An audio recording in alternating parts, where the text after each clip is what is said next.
All right, I'm turning the mic and the camera back on. Maybe, there we go. Back from recess. Set. Okay, as Kendall said, we are back from recess. We will call the meeting back to order. And next up on the agenda is Kendall. She will be discussing and reviewing the vision statement of the advisory working group.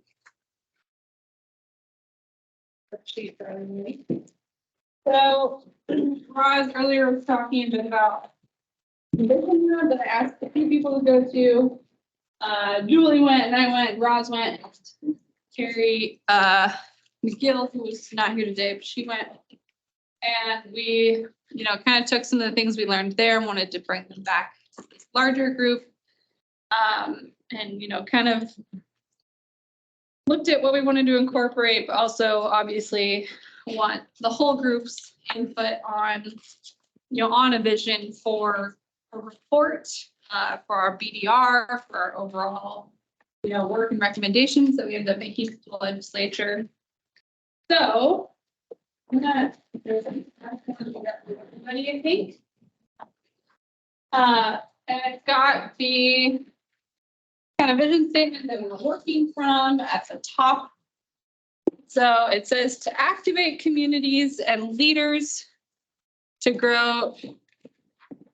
They're not to grow pre-K 12 pre-K through 12 outdoor learning spaces, actions, practices, and policies for the benefit of Nevada students overall. Maybe Julie will share with Ross when she gets here, and I'll be on the laptop. I called that wasn't planning to pass those out to everybody, but that's fine. So there's some questions and prompts. When we read this in the vision statement initially, what issues in front of to think about, right? So looking at the vision statement, what words and ideas from this statement do you like that you want to make sure we keep or build upon? What words and ideas might be missing? And also, that first question, what issues and priorities you want to address with outdoor education, right? How can we make sure that those are included within the vision statement? And then that last question is you can take a stab at rewriting the vision statement if you like as well. I think for this one, we'll just work with the person next to you. So let's do Todd and Erica, Andrew and Aston, Millie and Sean, Julie and Roz will be there, and I'll be with Brandy online to kind of work through these questions. And we'll do that for about 20 minutes. Okay. Nice. Okay. Okay, we'll recess now for that. Brandy, are you online? Yeah.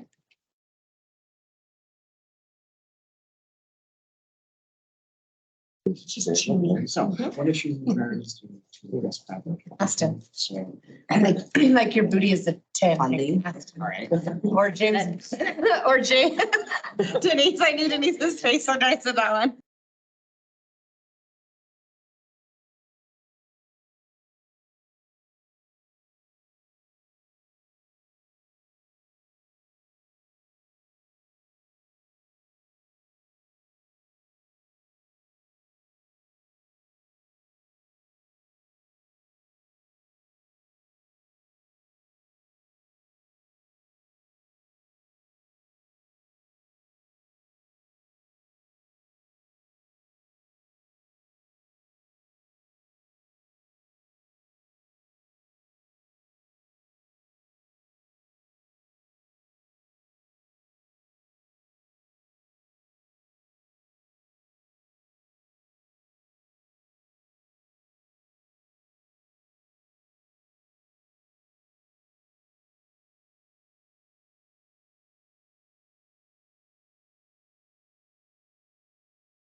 It's good. Okay. Layers because you have to feel. I mean, there are so many steps. It's not just get on the bus and go. It's not that easy. Together, talked about in pairs as a group. Very good. Thank you very much. So the question was, we have a vision statement and it's to activate communities and leaders to grow pre-K through 12 outdoor learning spaces, active practices and policies for the benefit of Nevada students' overall wellness. So, well, let's start by kind of going through the questions and we can see, what y'all talked about in terms of like what you want to include, what you like, what you don't like. So first, what issues and priorities do you want to address with outdoor education that maybe we should include within the vision statement or consider when we're crafting this? What do we got? Let's start with Andrew and ask. So- They roped me in. So we didn't just have the first box filled in with just the vision statement in mind. So some of this wouldn't make sense to put in the vision statement. So I'll just read this with that. So creating a position of some sort within the department, it doesn't have to be the same position that I have necessarily, but there needs to be a point person at the Department of Ed, if we're serious about it, to do the things associated with professional learning for teachers, policy development, grant management, finding the resources and tools teachers need to implement this. And I probably shouldn't say teachers, it should be educators, because educators include all positions at a school. So if I ever say teachers, I really do mean educators, because you have paraprofessionals, counselors, principals, all, yeah, they're all educators. Coaches, so forth. Yep. And so some other priorities are what everybody's are probably, is just getting kids outdoors to improve their mental health. I think that's a big one for all of us. Providing active learning environments. I already mentioned management of policies and potential grants, et cetera. Making connections within content areas. So it's meaningful learning and activities, and making connections in real life. And then, I'm sorry, the Geo box, right? Mhm. So we had a comment of a Geo box coming up where each classroom has their own little toolkit that they could take outside anytime, and they have, you'd be able to better explain it. I'll let you explain it. Sure. 'Cause that was, Yeah, it's not my idea. It came from one of BLM's awesome outdoor educators. She used to be a teacher in Alaska, where they have very limited access to the outdoors much of the year. And so they created science boxes, and one of them was a geo box or a pollination box or whatever criteria you would want to create some sort of indoor outdoor curriculum. You could take it outside if you wanted to. Julie's shaking her head. She probably DRI does them. yeah. So, the idea is to have it's curriculum in a box, but it's also science-based or whatever. And write about it. To get them, picture it. yeah, to get them outside. If it's a snow day and they have to be inside, they can still look at rocks and dirt and minerals. And, you can have a box that has all different kinds of, butterfly samples in it and identify the butterflies. You can look from the window and do you see any birds? There's birding opportunities. A pollination box inside that's pretend, like how would you pollinate for, if you had to create a pollination garden. So not to beat it to death, but Julie can probably explain what they have better, but it's such a great idea. And you could have one or you can have 10 in every classroom, and they can just go, okay, we're going to incorporate this in our lesson today. It could be math, that they're doing, and bring that box down and incorporate it in their learning day, but outdoor recreation. So. Mine for mental health that we talked about is the biggest one for my profession, because I can't tell you how many kids I've seen kill themselves, or they've came through the ER, or my husband has witnessed, or anything else. So it's that, because as of right now, we said the first thing to go all the time is PE, or Yeah. close to getting out, and kids need that. If you think about like my daughter in middle school, they have like 4 minutes to get to their next class and there's no socialization time that these kids need. There's not that recess, that downtime. They're going straight from learning math and listen, teach, hurry, get out, run to the next class, sit down, listen, get out. And so there's not that. And so there's all of that is socialization that just every human needs. Look at us when we take a break, Yeah. we all chit chat and talk. So this would be getting them outdoors, getting them involved, and it's going to help mental health as a child all the way up through adult life. So that's priority, big priority. Yes. And then another priority that we also had was finding access. I think that's, it's really hard. You think of somebody in central Las Vegas and they're 45 minutes to the nearest outdoor recreation area. And we were talking about how we're 45 minutes from Tahoe or even closer. And how often do we all go to Tahoe just to Hang out. hang out? So it's, and there's a lot of different barriers with that. I mean, it's not just, oh, let's get on a school bus and go. Someone has to pay for the fuel, someone has to pay for the bus driver. And We then, have bus drivers. yeah, you have bus drivers. But our buses do. And so that was another issue. And I didn't mention this when we were talking, but going back to professional learning, you can have the world's best curriculum, but if you don't have the professional learning that goes along with it, and the teacher doesn't, or the educator doesn't know how to implement it, it doesn't matter that it's the best curriculum. Right. So I think that's going to be a huge piece in what we do. And then for the next box, we had 3 words that we really like in the vision statement. Not to say that we didn't like all of them, but the 3 that stood out the most was community, overall wellness, and pre-K through 12. That really defines that we're doing this for grade school kids, and then for the words that may be missing, engagement, collaboration, the term educator, I don't know if that would go in there or not. And then access might be a good word to include.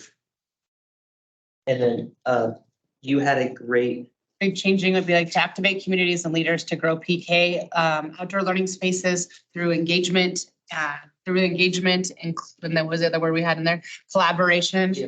Mhm. And then including the policies from all of that. Because all those 3 other words are all telling someone what to do. None of it is telling all of us included together. Policy and practices are all, let's tell someone not together. Was that your 3 in that box? Sorry, I thought I missed one maybe. access. Yeah. And then just having it through policies, practices, and so forth. We'll do the rewrite maybe at the end when we've got all As a group. everybody's Mhm. input.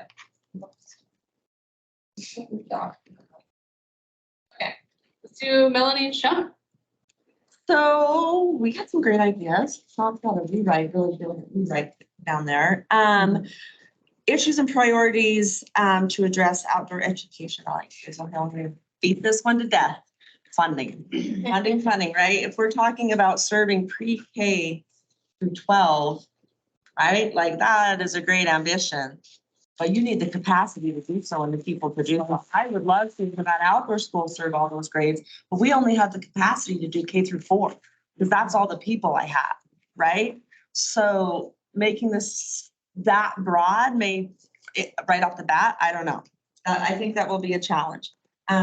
Community feedback and buy-in, right? And part of that is incentivizing. So I love your guys' ideas about these, we call them a green box kind of thing from DRI. This is my experience, at least in rural Nevada. Great idea. Love it, love it, love it. Getting teachers to participate is very difficult. So you have this great learning tool and they're not using it. So I think incentivizing teachers instead of just being like, this is the newest best thing, incentivizing them to participate and carry it through instead of just maybe doing 1 or 2, but they're actually doing and completing the whole thing because they can see the overall benefit of X, Y, and Z. And then I think it would be great as we're moving forward to incorporate outdoor education as a Nevada education standard.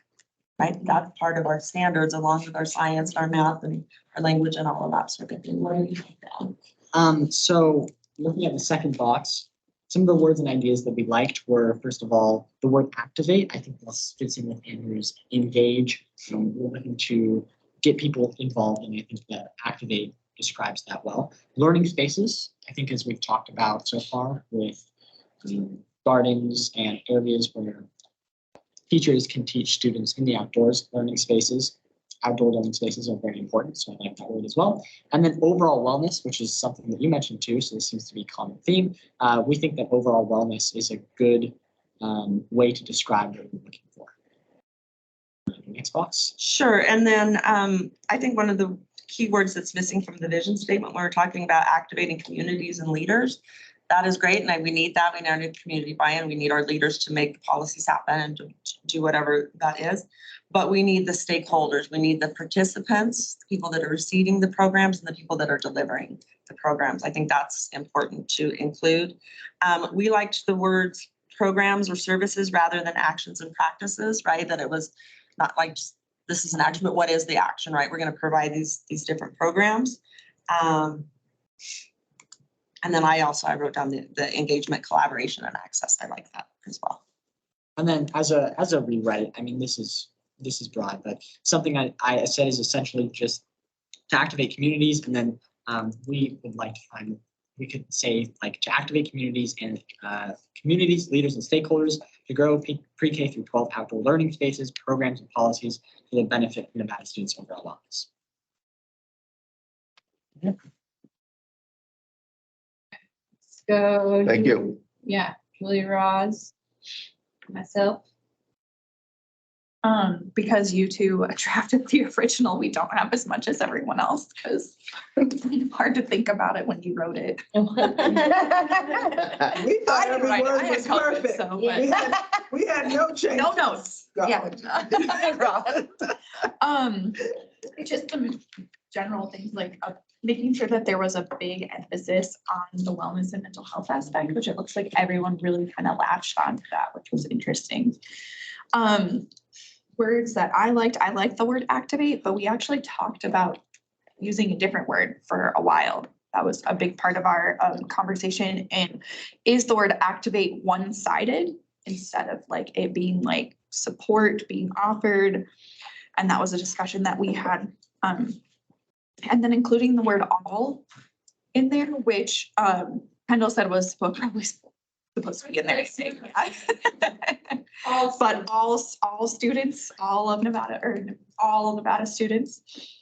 And then access was a word that we also latched on to. We also talked about getting rid of pre-K through 12 potentially, if that was too limiting. And I think we have kind of touched on this too, that like services, or at least an emphasis on also engaging educators as well. So it's not just students, it's also the educators. That's another one too. Like we've tried hard over the years to provide teacher workshops, whether it be Project Learning Tree, Project Wet, I mean, really solid things that you think they could buy in and use. We just, again, low participation. I do Project Wild and Yeah. it's completely free and I get my classes filled up, but they don't show up. Yeah. You know who does show up? Informal educators. Right. Right. I think that's, you're the original author. Yeah, and it was a while ago, so it's nice, just like things just need to be changed. You know how you draft something out and you go back in a month or so.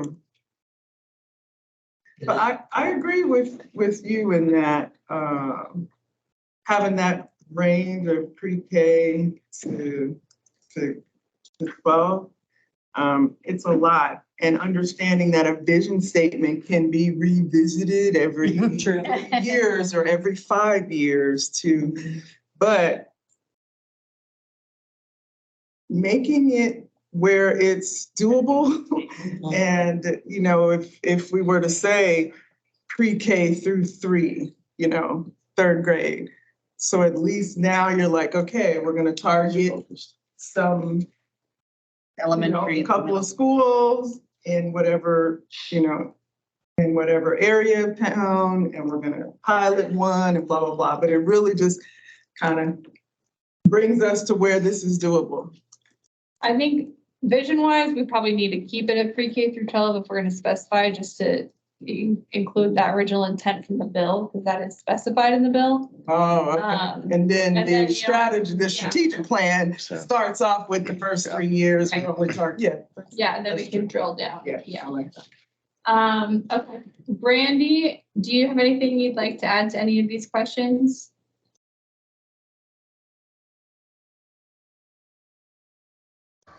Sorry, I couldn't find my mic. No, I think it all sounds good. The input seems very thorough and sounds good to me. Thank you. I abandoned you. Find another group. I wouldn't be sorry about that. Okay. So let's work on rewriting this then. So,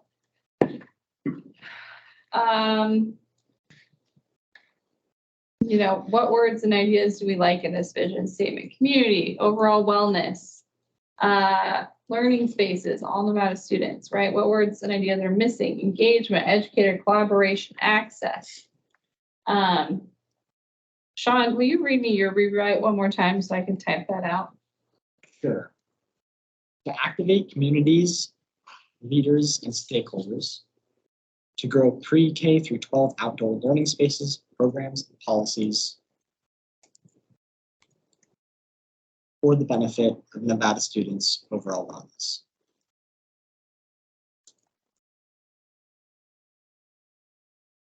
All right. I mean, so I would like to go ahead and add in all right there. I think we should add in access to this kind of list. I think these programs, policies, and actually, I might even reorder these just because their order is bugging me for some reason. Programs. Let's see, let's do spaces for access and spaces. What else? It was within. And it doesn't even have to be one sentence. We can add, it can be. And, I heard collaborate a couple of times, and so I know a few of us also like activate. You could do collaborate and activate if you wanted to. I don't want to get too wordy as well. If you get too many ands in there, then it sounds. But through collaboration? Yeah. Or Or with engagement through a collaboration of actions, practices, and policies. Or collaborate with. say that again? Where engagement with access practices and so it's just through engagement with the access.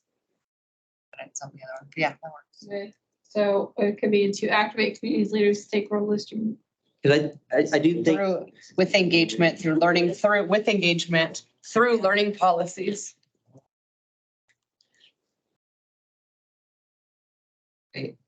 What? I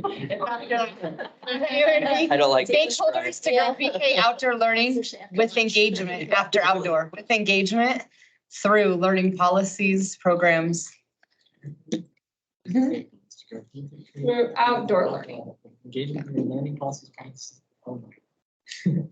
But then we have Sean's to, like, there's too many words in this. Yeah, there's a lot of words. it's a run-on sentence. Where's our ELA teachers there?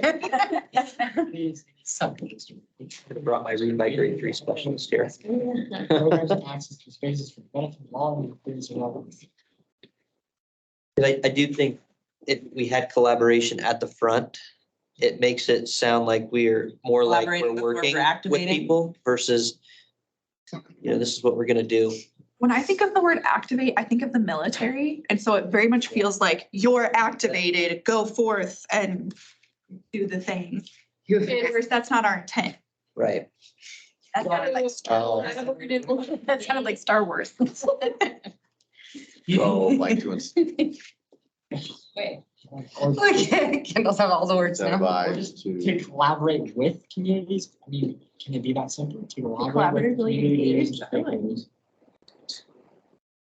Collaborate. to collaborate with community leaders and stakeholders. Because we already have engagement in there. Yeah. Yeah.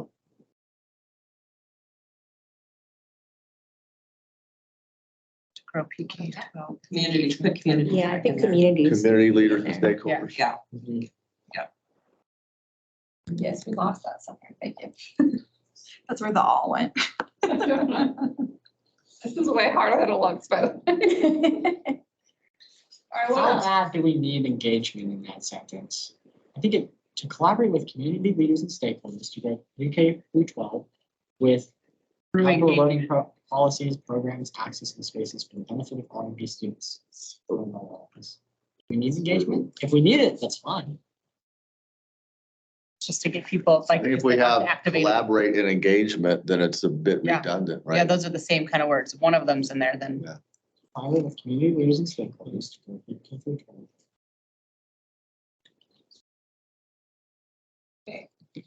To grow.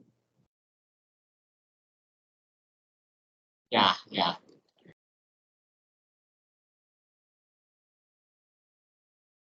Sounds good to me. The only thing I feel like anything about like sustainable or sustainability, I feel like that's what a lot of people have been saying.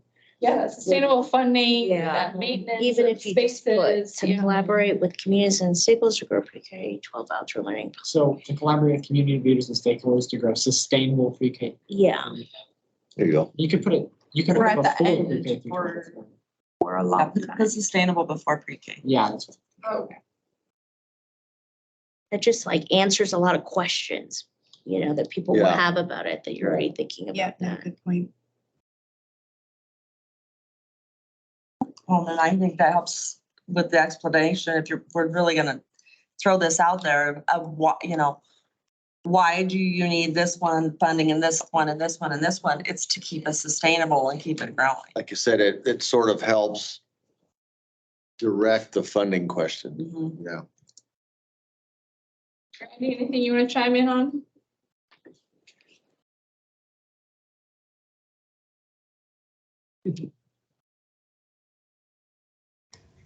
I'm good, thank you. Making sure.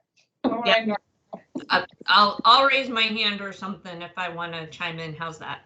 And I'm on another screen, so you can just unmute and chime in. Okay, thanks. All right, so what else? Okay, let's go back up here and see.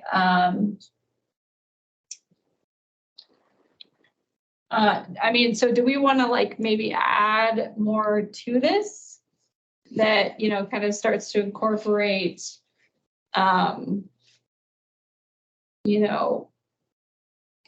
like some of the values we've talked about today, right? Like, educator support, or I don't know, or do we want to leave it at that and then kind of let the recommendations speak for, I mean, I think traditional vision and mission statements are pretty concise, and then it's fleshed out the goals and objectives, right? Right. Yeah, I think a lot of what we've been talking about can be plugged in, like community leaders is vague enough that it includes a lot of people. And then sustainable, talking about teacher training, like a program isn't going to be very sustainable if the teachers aren't trained to do it. So I feel like there's a lot of words in there where we Keywords can that you- plug everything Yeah. into. So I'm looking at it and I'm trying to put myself in a position where I'm not in education. And if I was an outside person looking at this, I wouldn't necessarily think that the vision of this would be to be in a K-12 school. It says pre-K 12 through 12 outdoor learning policies. So to me, it sounds like this is more informal than within a classroom or in a And school which building. approach are we taking? Is it the formal? I mean, we've been asked to do formal education, right? So it certainly can be informal incorporated and should be informal incorporated into that, but do you have ideas, Andrew, about how we could speak to our pre-K through 12 system specifically? Changing learning to curriculum, or is that what you were thinking? or Maybe, Education. maybe the term classroom might be something we want to add in. Or school, the term school might be good to add in. Obvious, but maybe not obvious. I don't know where we'd want to input that yet. I need, Outdoor classes, outdoor learning. Education. Grow schools. Animal schools. What do we think about grow? That implies that like there's already something there too. We like grow, do we? About That establishing makes growth. sense. I think grow is fine. I think it's fine. Establish. There's a lot of already established programs, but maybe not Yeah. everywhere. And maybe they currently are existing. That's the problem, right? I think it's very. And if I'm off base, my feelings don't get hurt. If you want to just say, no, it makes sense how it is. I'm totally fine. I think we want it to But- speak to, Yeah. we want educators to feel that it educators speaks to buy to them. into We it. want principals and, you know, everyone to feel like it speaks to them for sure. And the original had learning spaces at the beginning. Yeah. And so I don't know, or maybe like, We can reorder it again. I was just, I don't know, I didn't like the order. I think close. well, or should the space be schoolyard? And maybe this, I think then now you're limiting too. Yeah. if you put to collaborate with community leaders, stakeholders, and schools, Yes. or, yeah, maybe schools or Yeah, that's educators. fair. Educators. I agree with that wording. Put schools even at the front. There you go. Yeah. And stakeholders.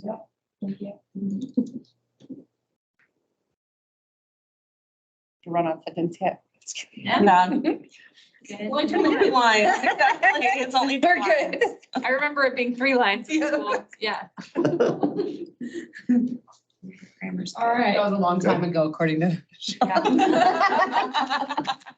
Have we done it? I think we've done it. Okay. Any other concerns?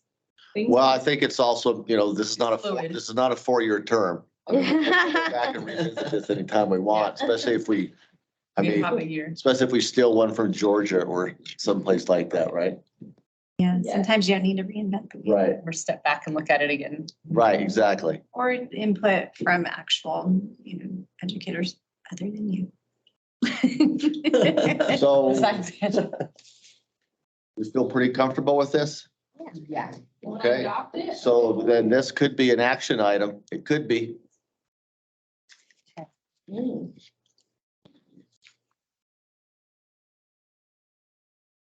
I like it. I put this in Yeah.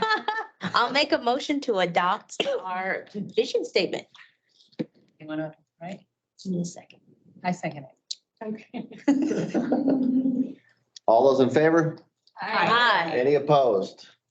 Motion carries. Thank you. Don't change that yet. I'm writing this down. No, we won't. And we'll, we'll send all this out as well and I'll we can put it in chat. It's pretty good. Looks good, huh? Okay, awesome. Thank you, everybody. Motion carried, yes. I think we can, Okay, so we're on to agenda item number 11, discuss and review initial ideas and recommendations for outdoor education implementation. okay, so what we're gonna do with this is pull up another document. And it is time to just start creating a kind of master list of what are our ideas, right? What do we think is going to be an important recommendation to give to the legislature for implementing this vision, right? So I'm going to share, I'm very good at like talking and writing this at the same time.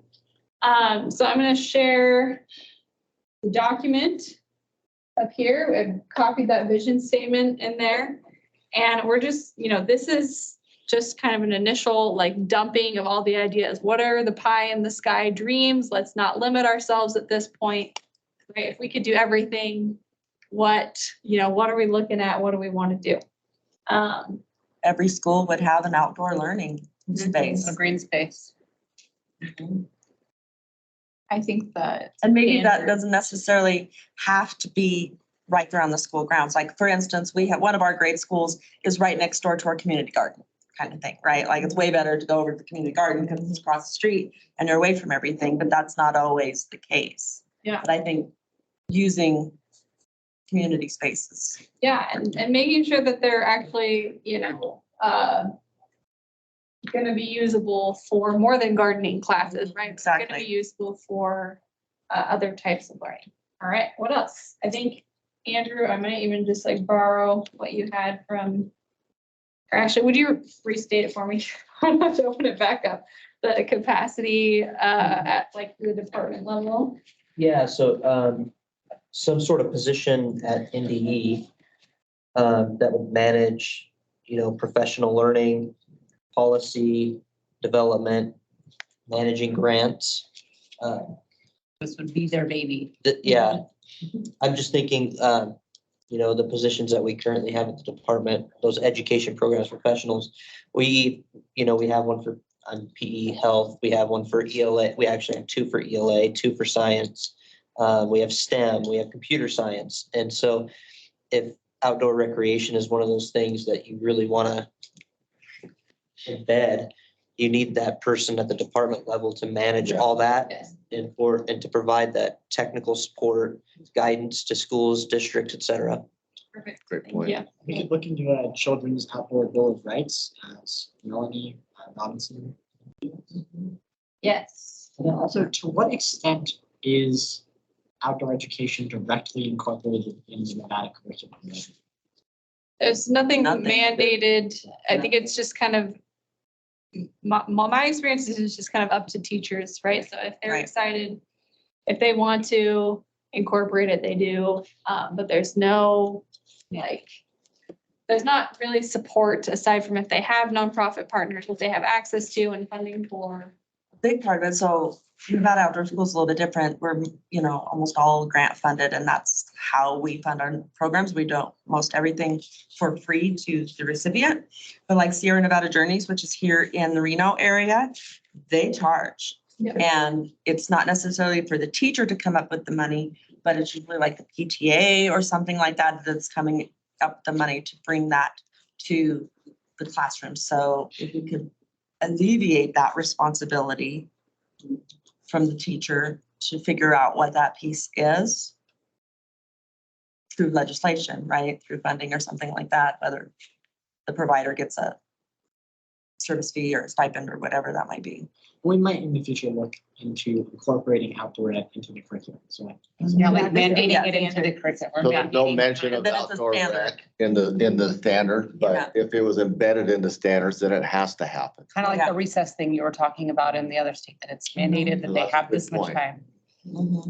that's for high schoolers. Yeah. Or at least like a break time, like They get break. they get like a 5 minute, A real break. 15 minutes. In the Get morning. 15-minute break somewhere in high school. In the morning. You guys don't have one? Depends on the school. Sometimes, like I know in Humboldt County, they have like a wellness break or something where they can go get a snack and they can. Yeah, it's a wellness break, but by wellness break, they mean it's a 10-minute break. 1 minute of which is getting out of the classroom, 1 minute of which is getting into the other classroom. And is that at Carson High? Yeah, there's like so Well, Carson High is a huge campus. we have Yeah. a 10-minute passing period after the first period, which is marketed as a snack wellness break.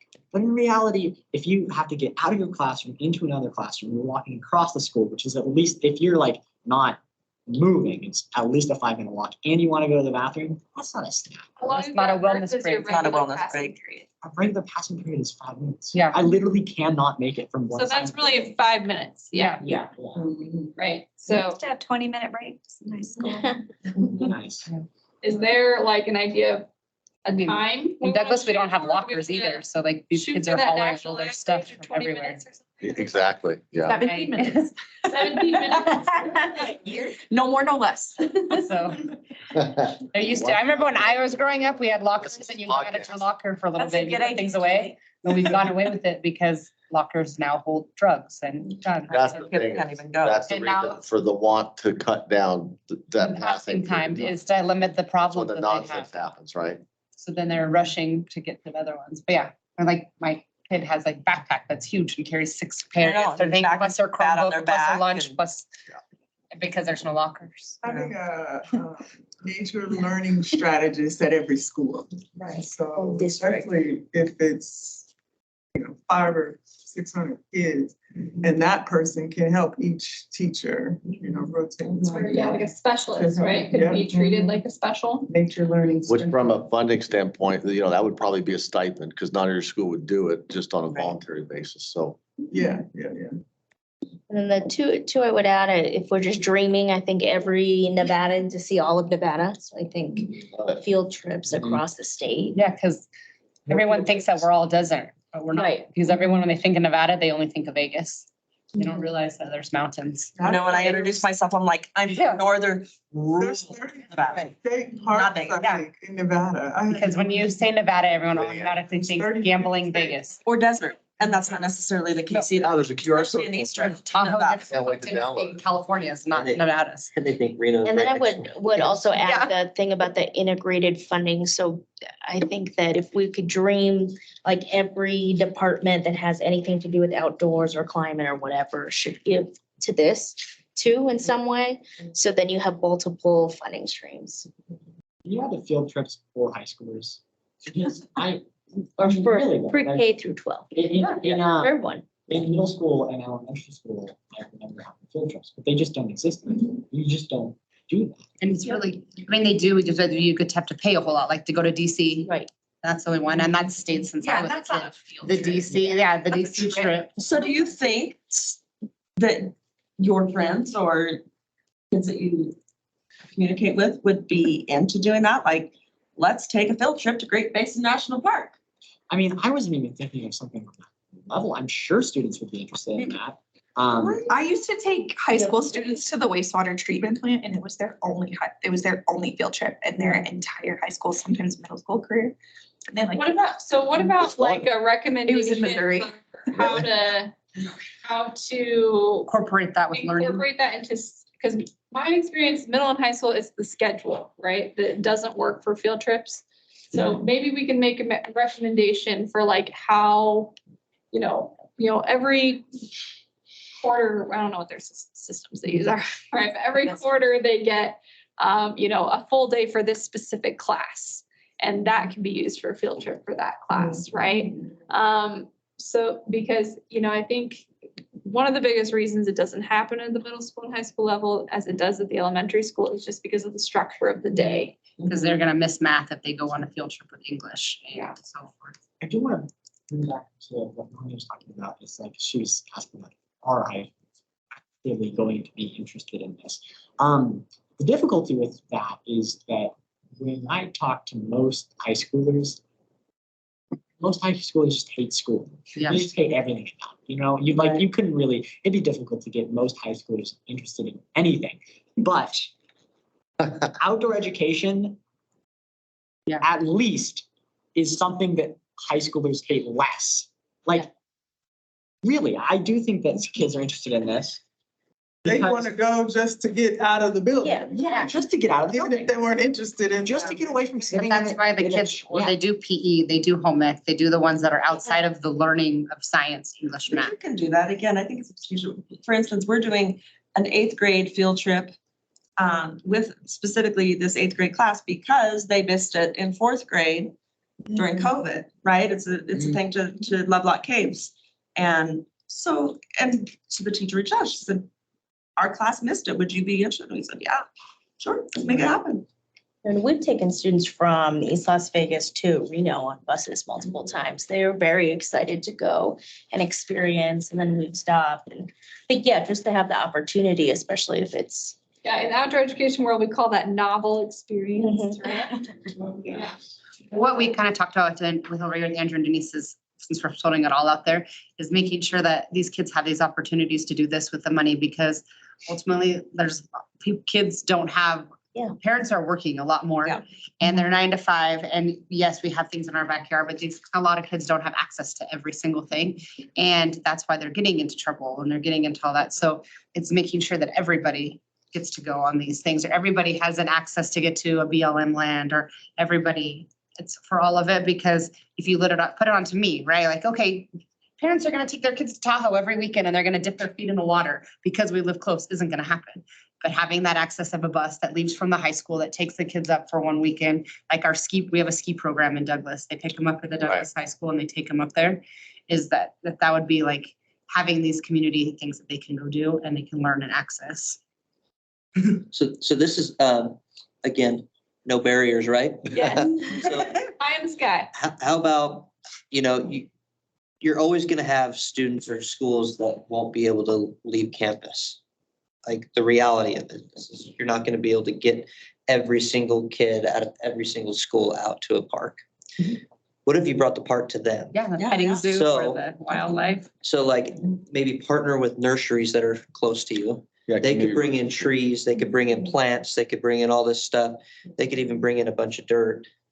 It'd be a lot of work, but, Some schools all national have park- tractors. They have equipment where they could bring in a pile of dirt and put it in Totally. a multi-purpose room or something or an area, and they have all the trees set up and, Saguaro National Park does a park in a trailer because Tucson has some Yeah. really like urban areas that they can't get kids to their park, even though like, if you've ever been to the area, Tucson is very, very close to Saguaro National Park. And like the kids still can't get there for a field trip. So they bring a trailer and they bring all this stuff. And I know we as a department have tried to put like educational trailers together that have like taxidermied animals and things like that, that could go in those areas. Bring the petting zoo to the kids. yeah.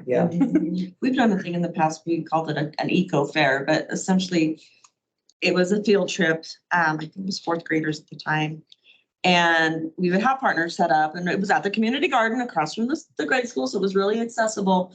And we would have NDOW and we would have NDEP, have the Forest Service, and then, all kinds of different things. And it was kind of not as structured as, you're taking your whole group from this station to this station, where the kids kind of had the freedom to go and experience what they really wanted to. And then we'd give them like a little stamp or a sticker or something for everyone they went to. But that sort of learning environment was very successful in making the kids, I think, a little bit more engaged because, obviously like skins and skulls, everybody wants, that everybody wants to pet them and learn about them. But, just a lot of different things with trying to make it not as structured and formal, I think we'll have more success. Pie in the sky dream would be having more stewardship opportunities. Like I'm also our volunteer coordinator. We have some very, very cool projects that a lot of people don't end up ever seeing, like sheep captures, guzzler builds, getting more students out on those. We do a student day for a guzzler build that we only just started last year though, because it involves them camping out. Yeah. And also very heavy machinery. But we also do a bat blitz where we catch bats. That's a lot easier. I know everyone's scared of rabies, but you don't have to touch the bats. And bird surveys, but like stewardship opportunities, and that's just NDOW, but like I know NDF probably has some really cool things too, planting, seed collection. Well, I think Yeah, conservation and. Yeah. conservation and getting multiple partners on board, because I'll speak from experience. Like every summer camp we do, we incorporate a stewardship or restoration activity or project within each one. 8 times out of 10, our public lands agencies let us down or ghost us that day or don't show up or whatever, and these kids end up picking up garbage. Trash. Yeah. Exactly, which that's not engaging, right? And at times it almost makes them feel like punishment. Like, why am I having to pick up other people's garbage and you're trying to preach the whole leave no trace Get in trouble. and all of that sort of thing. But having additional partnerships like NDOW or maybe like our wildlife conservation organizations, right? Maybe those are our partners and not always the public lands agencies. I think we can broaden that up. And I think that could be super powerful and I don't know, instill a sense. Well, the workforce land development stewardship to and me, workforce. a lot of kids think that they want to do something and then they learn that like, being a habitat biologist means you learn how to operate a backhoe. I haven't seen Right. career days anymore.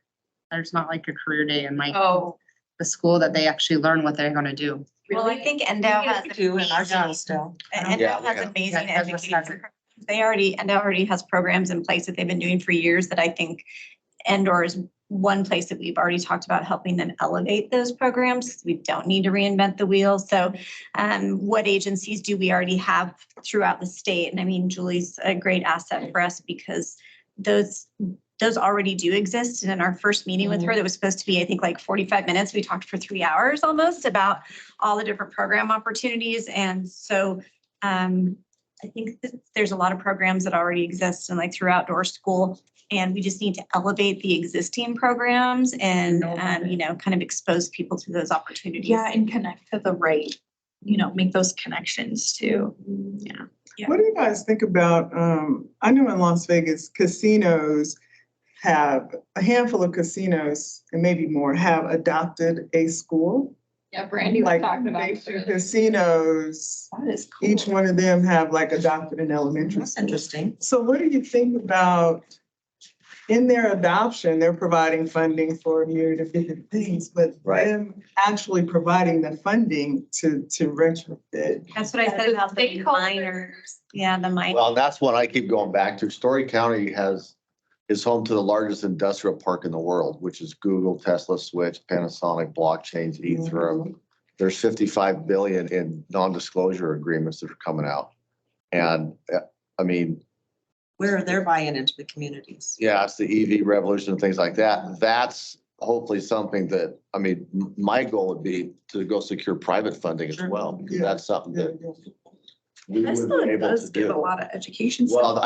I think EV would tie in a little bit with outdoor rec, and I'm not sure I'm making the connection, but I just do. And Nevada's going all in on that, as you all know. So that's something I'm trying to think of is, Well, right now, even just thinking as small as like electric bikes and stuff that are out there on our trails right Exactly. now. Right? That's a new thing that we have to be aware of and stuff. Well, yeah, and outdoor education's, a lot of it incorporates STEM, right? So you could make Yeah. that connection with the EV side. I wanted to also, we didn't talk about this one today, but in this strategies document on the last page, Lander County, they got a grant from Endor, from us, an infrastructure grant.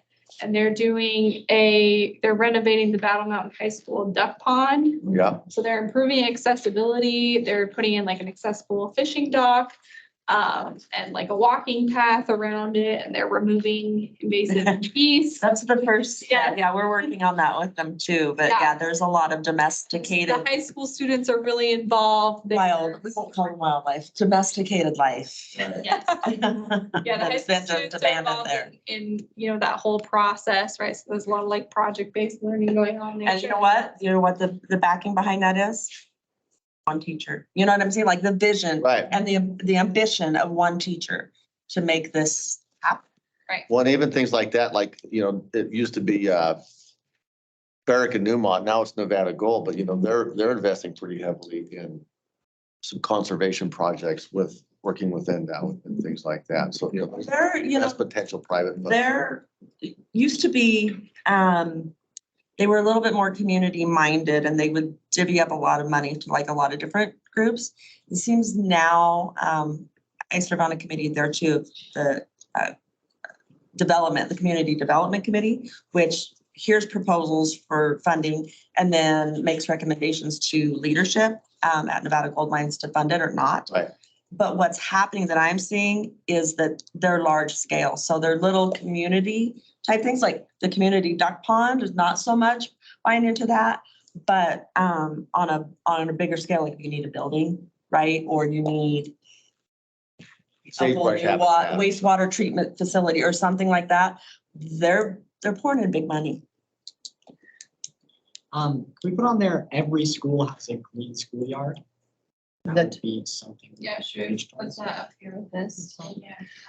Something with the duck thing that you guys thought about, and also what Sean said is, if you get the kids to do a buy-in, so like the duck pond, if the high schoolers, however, that's part of a class or it's part of a thing, and the high schoolers are responsible of keeping it clean and nice, then the elementary kids, they come to it, and the high school kids get to show them about it and teach them. goes back to his thing that they're hey, you read by the duck pond. And you have a high school student that's there, you have won the buy-in because the high school wants to keep it. And it's like something that you go back and you talk to your kids, oh, how's the duck pond going for that one? And then the elementary kids are excited to get to that high school level so that they can be the mentors that are doing it. And you get that because if there's someone, if they feel ownership, a lot of I know in high schools, if they have ownership to something, then people are going to take care of it more than versus it's just an adult that's doing it and making the kids take care of the pond or anything. Yeah, They and get an go through the ownership. Planning process, right? So They get to do all from the planning. yeah, from the start there. It's a garden or anything like that. And then the elementary kids get to come and they learn how to pick tomatoes or things like that with like someone from the high school where they do the reading or they do a science project with some of the high school kids get to come up with a science project that they learn and show fourth graders or the fifth graders. Piloted at a K through 12 school, Yeah. like Somerset has all the grades in. Yeah. Like a smaller Building. kind of school. So I think that would like be a perfect. Yeah. And you're teaching leadership.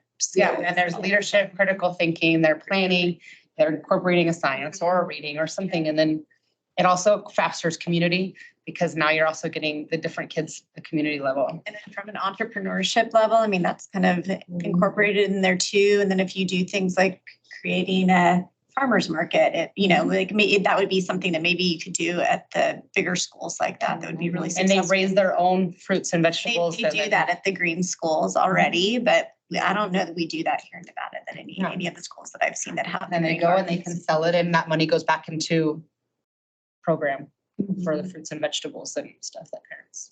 Hear me out. Busing, transportation is a huge barrier. And talking about every student sees all of Nevada, most of Nevada is not on accessible roads. So 4x4 school safe transportation. Bunch of razors and cams. I'm serious though, like talking about getting students out on projects, they can't get there on a school bus and we can't drive them in a state vehicle. So like maybe call Jeremy Renner. I know he's got a bunch of. I mean, it's funny to think about, but if it exists, Well, it it's- would be really amazing. It's true because again, it's out in rural Nevada where we're dealing with literally the rural schools that are still the one room schoolhouse and stuff. Those are the kids honestly that are getting the experiences because they're much more easily to manage. Like you can put them all in a couple of Suburbans and go, to wherever location. But yeah, busing. You guys know that. This kind of goes in line with the Children's Outdoor Bill of Rights, but a statement you said earlier that I don't remember who you said was doing it, but the portrait of a graduate or a portrait Not a of learner, right? It's both, but yes. it's two different. What's the difference? What are? It's all embedded the same way, so it's just depends on what context you're talking about it. Like, so K through almost 12 is portrait of a learner. What skill sets do we want these people to have? We talked about creativity, being a critical thinker, learning how to problem solve, being a good teammate. Portrait of a graduate is now that they're a global citizen, what skill sets have we embedded in them besides walking across the stage and getting a diploma? Do they have? Could they navigate social media? Can they do a mental health check? Can they compete in a global economy, right? Yeah. So I love the idea of a portrait of a Nevada graduate, using that model and working backwards. And that being the wellness of the whole child, right? And so however we want a 21-year-old to be productive, mentally and emotionally stable, able to blah, blah, blah, da, da, da. Like you write out all these characteristics of what we want our own child to, be. And then like working backwards from that model and how do we get that child? And this really, when they're like, we're removing this, we're removing playtime, we're removing that, like none of that. Removing all of that is not going to help us get to the portrait of the ideal Nevada graduate. It's just not, and just I'd love to backtrack that and write out all those characteristics and see how our school system and our structure is contributing to that. Is whole the child. portrait Cool. finished? I know they were, it was like in process, right? Yeah, so it's being piloted right now by a lot of Nevada school districts. We have our first visit in like around February 12th or something like that to go through it. So, and then that's, surveys with students and surveys with staff, community stakeholders, to ask what skills do we think, say it's Carson City, do we think our Carson City students and graduates, what skills should Sean and his classmates have as they go out into a global economy? Kendall, did you share I thought you shared the link to the portrait of a learner, did you? I did, yeah. Okay, so if you go to their website, you can print off, maybe I should have made copies. These were just in my, Make copies. these were just in my binder here. But they have a couple PDFs that kind of give you an overview of what it's like. If you want to make copies, you can. I will. Portrait of the Nevada graduate. Yep. Yeah, and Yeah. so, It's not like finalized, so it might be a little hard to, but I do think like if you're talking about, curriculum integration and stuff, that's where you should Which- start is yeah. with the- Yeah, exactly. now's a good time to Yes, yeah. mention it before they do solidify it, Mm-hmm. because I've been involved and, in that development process a little bit myself, like with the outdoor education lens. And honestly, like even without meaning to, a lot of it can be addressed with outdoor education, right? Even if it's not like explicitly in there, like the outcomes we're looking for, outdoor education can serve. Yeah, so. And the only thing that I would add from my personal lens is something around, I think that this could be a good way to integrate parents or community. At least the nonprofit that I started and ran for a long time, we would always outreach parents with good engagement, but when we ask parents to do things that they're good at, like painting or coming out and cooking like a potluck, then parents came. So if you have, at least in my community, landscapers or people that do work in the outdoors or growing, I think it could be a way to be a potential parent. Instead of always engagement asking for strategy. money. Yeah. I love that too, though, because that's another workforce development thing. It's like, how many jobs do we have in this room? It's really not that many. Like, Right. Can we put on there specific outdoor ed classes? So as an example, I have a friend who lives in Colorado and he has a really great program in the school. He has a lake like we were talking about with a walking path around it.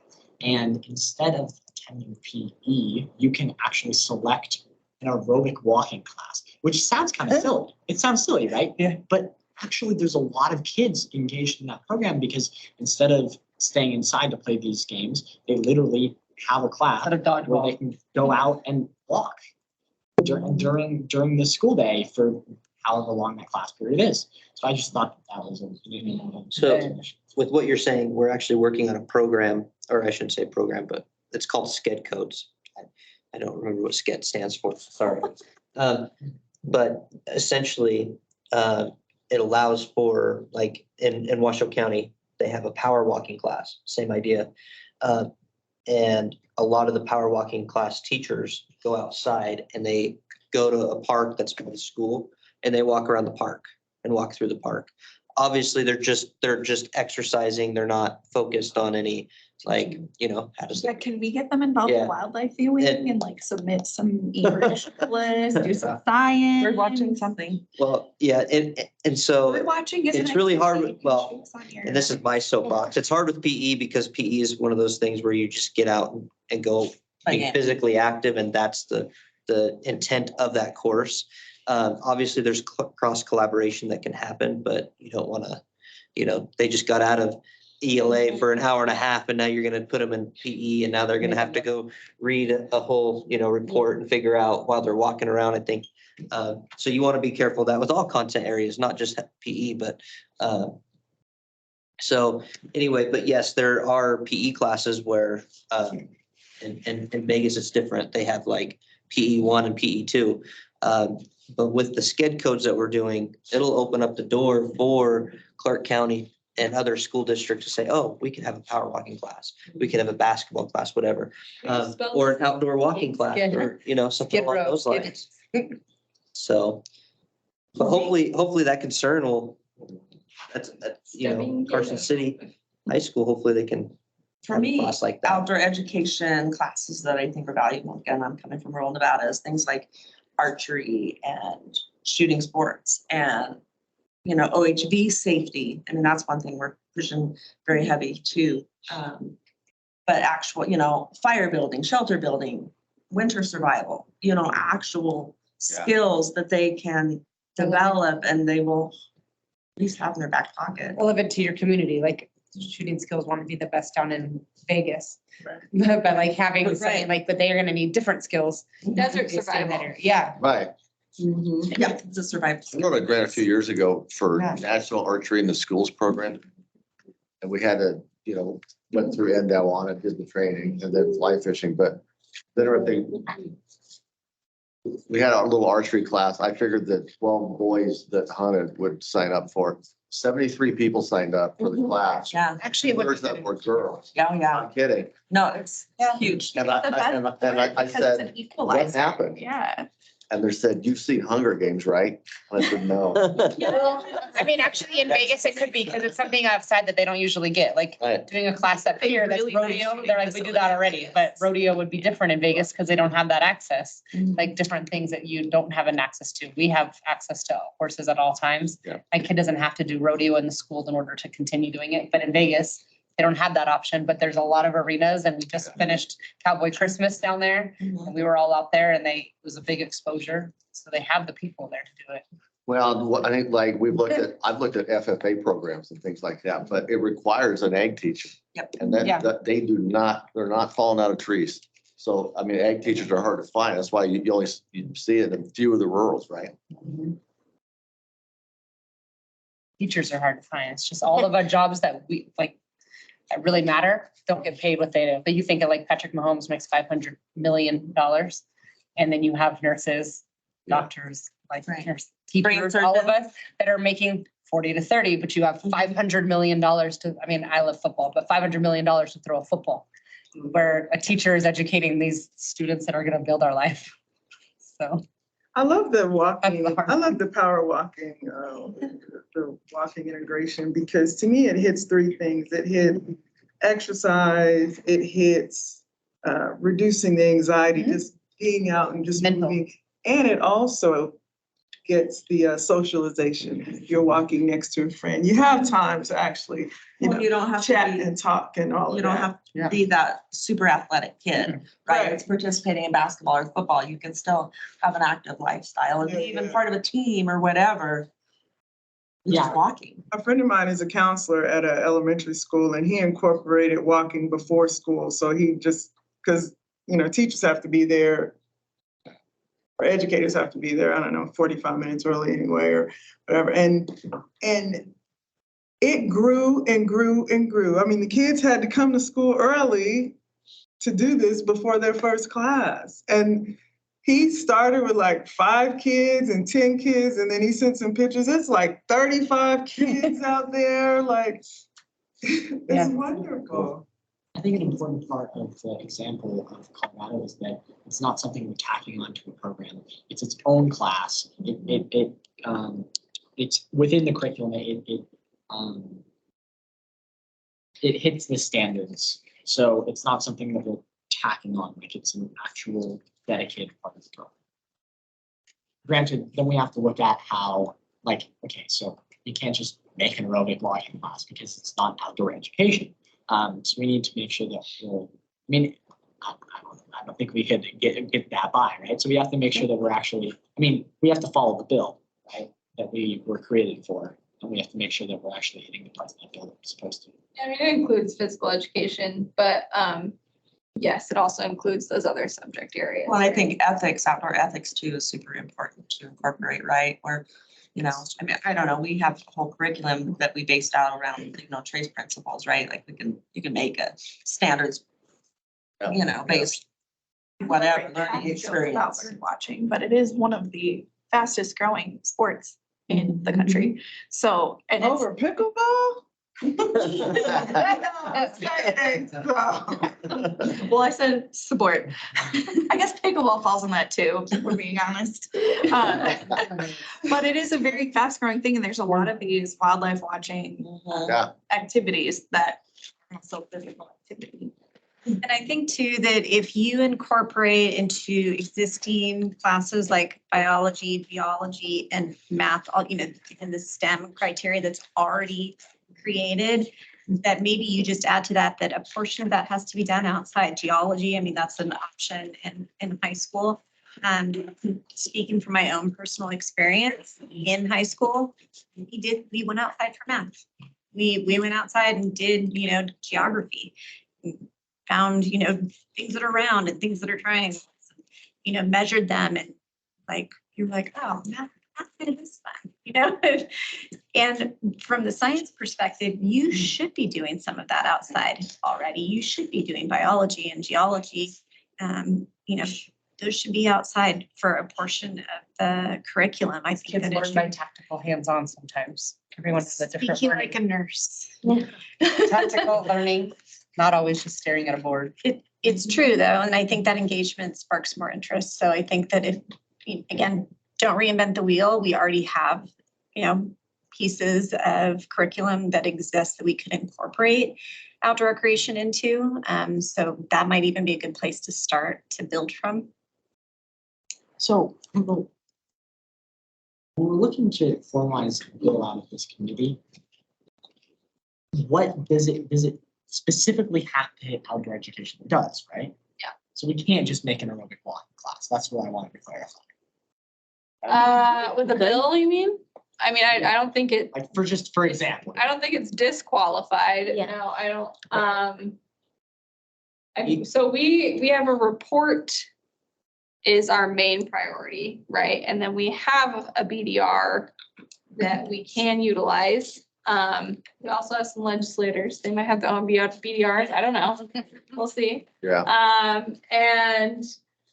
So I think, you know, as we work through feedback and kind of flush out what these might actually look like in terms of policy, state programs, right? We can actually kind of order like, all right, this is like these are like our top priorities and we can pick from that. What do we think is going to be like a viable bill, right? Yeah. I don't think looking like picking a specific like aerobic walking, like something that specific is going to be as successful as something like where that people can choose, you know, on a district level or, you know, a school level that makes the most sense for them. But we can always like offer, you know, technical assistance around figuring out what that is for their school, right? One thing I wanted to bring back to attention, just because I think these are really awesome and key and kind of goes along with this whole top section about having outdoor learning spaces, is bringing in that like joint use agreement. I think those are really, I've seen them be very key to success to implementing these. And I think like a technical assistance program around that could be really helpful for schools. Or maybe it's that, you know, it comes along with funding for outdoor learning spaces or something like that. So I'm gonna put this one back in there too. You have any thoughts on the BDR, on the size and scope of it? Yeah, I think my just opinion and how these go in general, I think it's good. We're starting as broad as possible. And then hopefully we come up with some type of strategic plan, because it also can be like in 5 years when the political landscape is different, maybe then these recs make sense, because you unfortunately have to backwards map it to who's the governor, who's the legislature, and it's a lot of, you know, politics included. But I think have whatever we come up with being broad. You know, I was telling the superintendent earlier, what's great about this group is this is southern, northern, rural, lots of people with different experiences. So if everyone in this room, if we came up with a BDR we all agree with, come and advocate, you know, from all our different perspectives, it's much harder for them to say no when it's like, why would you say no? This is a rural person agrees with an urban person, you know what I mean? So I think that we're in a good position. And the only other part is there's so many new legislators coming, Yeah. which is funny. But the good thing for a group like ours is that means they're looking for potential ideas where communities have already done all the work. And we can just, I could tell them, hey, you should hold this legislation because this group is ready. So I think we will have more options than not for this upcoming one. Yeah.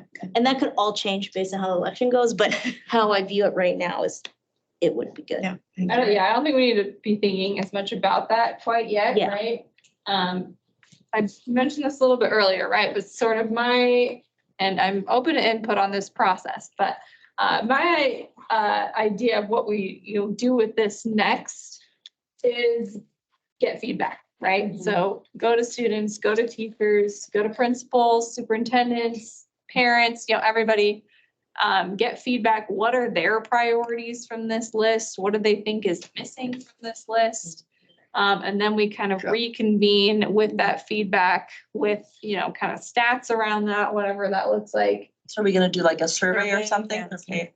Yeah, A survey that we can all kind of send out to. Yeah, so we have a little bit of seed Connections. funding through our Nature Everywhere grant that we can use to do some of that. I think there's, various groups we can do that, but yeah, I think a survey will be one way to do that. Well, I think we're gonna, if we're done with this list, we can move into kind of looking at dividing this up Subcommittee. to conquer, divide and conquer kind of thing. For the next like several months. I was kind of thinking that we could do like some subcommittees where we're focused on soliciting feedback from those different stakeholders and different groups. So any comments on kind of that process, or do you think, what do we think about that? I concur. Okay. All right, so let's look at kind of categorizing. I did a little bit of it just because a lot of what we were saying was like, I think there was a clear like outdoor learning spaces kind of category, right? I think there is a capacity category is what I'm seeing with like this Department of Education position. There was nature specialist could fit under that, right?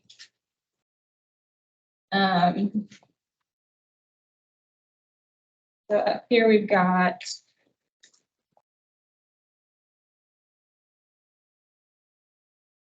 like even outdoor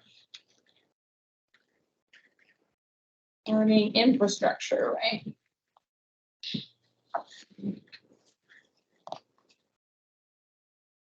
We've got capacity. What are there other themes we're seeing?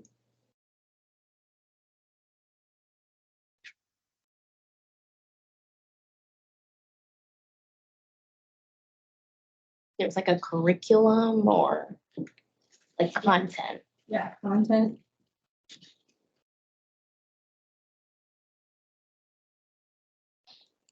Spell under pressure. Sorry. You're So that's like this stuff, right?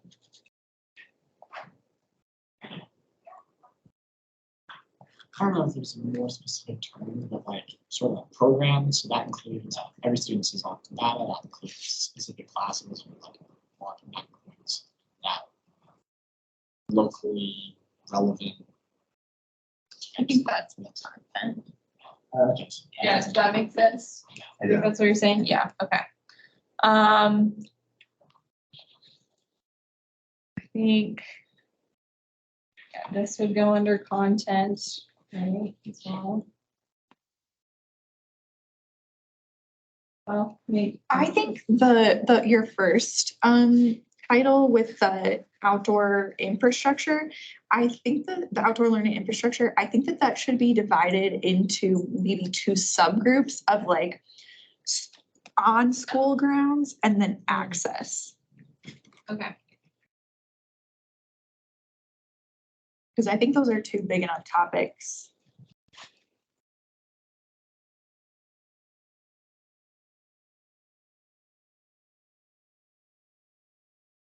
What do you have, 3 committees right now? Or 3 groupings? So like off-site things, busing. Yeah. Is that how many? There's Programs. I don't know if we're looking for a Agreement. specific As number like of them. developing, Okay, but that's Um, not on school. I think there's Getting also schools to, or getting students to. off-site something things. here with like. These are like, these look like rights, right? So Children's Outdoor Bill of Rights, minimum recess or breaks. Even like the integrated funding. So, It's kind of, I don't know, do we have a better Policy? title? Policy, yeah. Could just be policy, yeah. This is, how about this one? I feel like that's access, like. Yeah, that's an access. Yeah.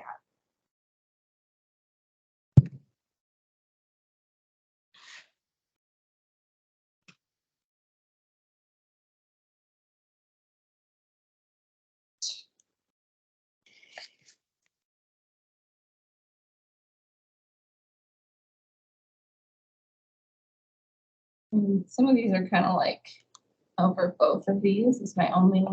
Should it not be divided into two? Am I overcomplicating everything? Potentially, it could be. We'll leave it like that.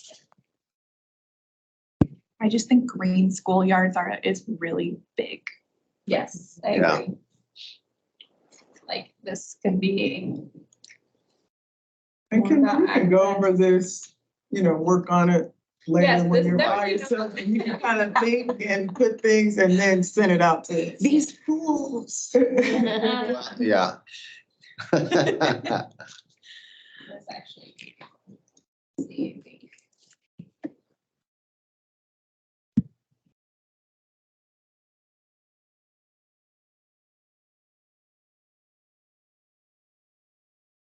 So it sounds like once we have a clear look at this, then we'll decide what committees we'll be able to work on it as we go forward in the next few months. I think next steps in my mind are, yes, I'll organize this better, make it look better. Send it out.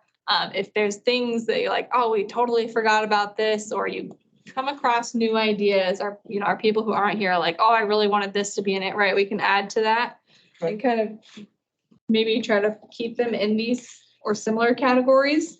And then maybe let's say like a month for that process. And then we can kind of look at, if you're really excited about one or even 2 of these areas and kind of look at serving on those subcommittees. And then I think I would aim to like maybe do some subcommittee meetings end of March, right? So we're end of January now, so in 2 months. And then those subcommittees would look at gathering feedback specifically around their area, right? So they would be then going to those different stakeholder groups. And then coming back, to the larger group with the feedback, with a better idea of like, what are the priorities from this subcommittee, right? Does that make sense? So via email, can you create the subcommittees, everyone, like create what the committees are going to be and then ask everyone, you have to participate in a subcommittee, please pick one instead of waiting till next time Yeah. to create the Yeah, no, subcommittees. so we'll have to do that like over the next month, right? So that'll be like part of that, right? It's like we've got some time to, if you want to add to this list, but also, let me know what you're interested in. And we can, if you've got one today that you're like, yes, this is my committee, this is what I'm stoked on. Let me know. I can send it there, or if you want to think about it. that's a curriculum capacity. Policy. I guess I'm gonna. We're we got all of them. volunteering And sort of what Ken and I spoke about briefly yesterday was once we break up into the subcommittees, they'll meet as often as we want, but probably around every other month, depending on what the work is. And the goal is that by about May 31st, we will have scheduled our next Zoom/in-person meeting in Clark County. Yeah. Probably for some time in the fall. Yeah, so I think you know, that if we're thinking of like an every other month meeting schedule, probably March and May are gonna be like subcommittee meetings, potentially even into the summer. And then we kind of reconvene as a larger group and, you know, have all that feedback and start prioritizing these different ideas and looking at strategy If for we want to get implementation. feedback from teachers and students, it's gonna have to be prior to Summer. May, probably, like- because they get out in May, so we need to survey Yeah, so that it's in gonna, April, so. Get out we- June. yeah, so that would be like following the next meeting, right? So following a March meeting, we can start doing that and prioritize, yes, the school groups during the school year, right? We Yeah, read a exactly. parent or whatever, you know, later on, but. Ideally, if we could do that, get their feedback in April, because May is that's the last month of school and it's just rough. It's tough. Yeah, we go off till June. It's hard to get 15th, June surveys 14th. back in May. Yeah. Yeah. Okay, so Everybody's April brain is dead kind of like right we're now. in an ideal Yeah. timeframe. Yeah.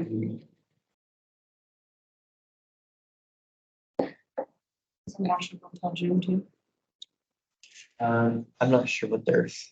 I mean, I We have can't like a keep very track of all small the summer break. districts. So We Yeah. get till June. every district is on Different. slightly a different schedule. Yeah. So we get like an 8-week summer break. That's it. It's ridiculous. Yeah. That's because you ski all winter.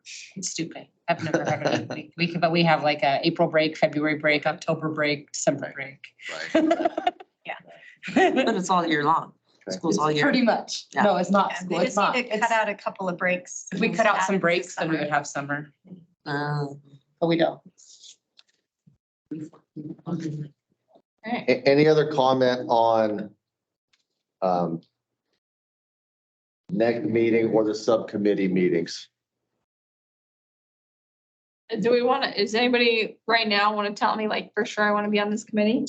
I would be on the capacity since I keep preaching the funding. I'm gonna be on capacity as well because I gotta find it. So, yeah. yeah, and I don't mind being on the capacity, and then You'd be a I good one for it, yeah. I probably need to be on the curriculum Yeah, as definitely. well. Since that's what my office does, or a big portion of what we do. Yeah, I think I want to do. Infrastructure, Ross? Mhm. Yes, but I feel very connected to everything, so. Love it. You know why you're here. I do not want to do Other stuff, go ahead and do. I mean, honestly, I'll probably put myself on all the committees. Just to, You just can to put help. me on the policy one because I'll ask all the legislators. Yes, that So if seems we can like- get their input now, it's a little easier to say, well, you said this. Absolutely, yeah. And constituents, Yeah. yeah, for sure. Yeah, and being on those committees where you have access to people to get them the information, get them the surveys, you know, or whatever. And Julie's on the call. Pazina, did you want to ask She her? was, I don't. She's still on. there. Yes, I'm here. I can help you guys with policy as well, since that probably makes the most sense for me. That's what I was thinking. I need to specify Julie. Yeah. and Carrie. Hey, I used to work, our team used to be three Jesses and 2 Julies. Sending I'll join the outdoor learning infrastructure. I don't want to Thank you. do policy. Oh, is that Aston? I do the outdoor infrastructure. I'm not good with policy or curriculum or. Yeah, you can put me down for that one. I'd also be interested in the capacity. Just put her down for all Yeah, actually, just do that. of them. Love it. We have a lot of meetings to do. Understand Well, then can I that the attend and then be committee- like, that one's not for me? Sure. I think you have a lot of opportunities for outreach and all of Yeah, those when I'm areas. trying to think where NDOW can offer the most Right. to the most resources. And I can help Kendall with that content curriculum too. Well, Yeah. you know, like I said, we've got a lot of things in place already. We don't always have to necessarily invent the wheel. Yeah, and we don't, we're missing a few people today too. I would say definitely that assign them as well. Carrie McGill would probably do Yeah, content. that's what I was- Yeah. Yeah. I'll reach out to her about it, but yeah, Carrie. And I There. can go curriculum. Sean? Okay. a good place for you. I just have to say, I can't believe Sean is Sophomore. only, I was just Sophomore. learning Yeah, how he's only to 16, You're sophomore. right? tie my shoes. when I was- He's only I just 15. got that not perfect when I was going to the 10th grade. He literally is sitting here like he's 11. Yeah, and the way he talks and he is like, We're all gonna pronounces compete his over words Sean and for emphasizes employment and he's an someday. outdoor Okay. Oh, I've already been pumping them over him. You can present the bill that we Yeah. say no to you. I will. Oh, gosh, I will. how powerful. Yeah, see? The way he like Okay. emphasizes different words and Yeah, understands. absolutely. Where can we put you? Yeah, they want to Sean in front of the legislature. I love it. Yeah, let them say no to a fish. Right, right. Do we have any public comment? What about carry on maybe under policy? Okay. Is that Zoe? Would anyone like to call for adjournment? Oh, call for adjournment. You quit. Oh, little second. No, I don't second it. Aston wants to get a bit. Motion second, all's in favor? Aye. Bye. We are officially adjourned. Great meeting. Thank you, everyone, for your time. I gotta get to go to bed. I just gotta go pick up kids from school. This was your break. And then you're cozy. Yeah, it's like closing. My son gets out in 15 minutes.